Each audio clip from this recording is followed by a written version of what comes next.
Méditation du 13 avril, chemin inversé. Il les enseigna. Matthieu 5, verset 2, version le second. Contrairement à ce que disait Platon, personne ne naît en sachant. Il faut que quelqu'un montre le chemin. C'est pourquoi au début de son ministère, Jésus est monté sur une montagne et a commencé à enseigner à ses disciples les principes de son royaume. Ce mouvement du maître est parallèle à celui de Moïse sur le mont Sinaï. Tout comme le prophète hébreu est monté sur la montagne pour recevoir les tables des 10 commandements, Jésus s'est rendu sur une montagne en Galilée pour élargir la compréhension de sa loi éternelle. Pour Matthieu, Jésus est le nouveau Moïse qui délivre la nouvelle loi sur le nouveau Sinaï. Dans les béatitudes, au lieu de dire une série de noms, Jésus a décrit les vertus centrales du royaume: l'humilité, la douceur, la miséricorde, la pureté de cœur, entre autres attributs. Au lieu d'un code de conduite, il a montrer son propre caractère. Cet enseignement était complètement différent de tout ce que les gens avaient jamais entendu. Il n'y avait pas d'opinion,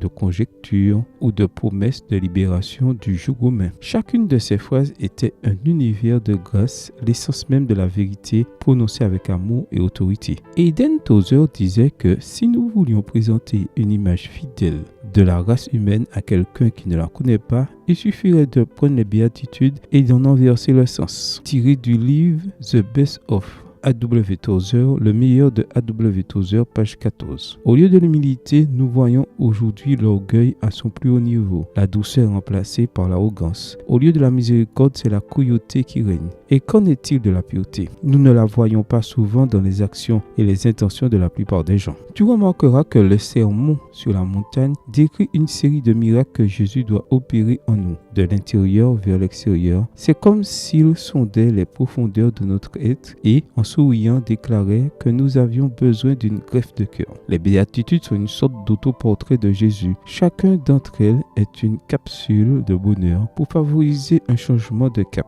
dans la vie. En les étudiant, nous nous rendons compte que le royaume de Dieu n'est pas une question de richesse, de pouvoir et de gloire humaine, mais le chemin progressif de la grâce. Veux-tu suivre ce chemin inversé? Amen. Bonne journée à toi et que le Seigneur te bénisse.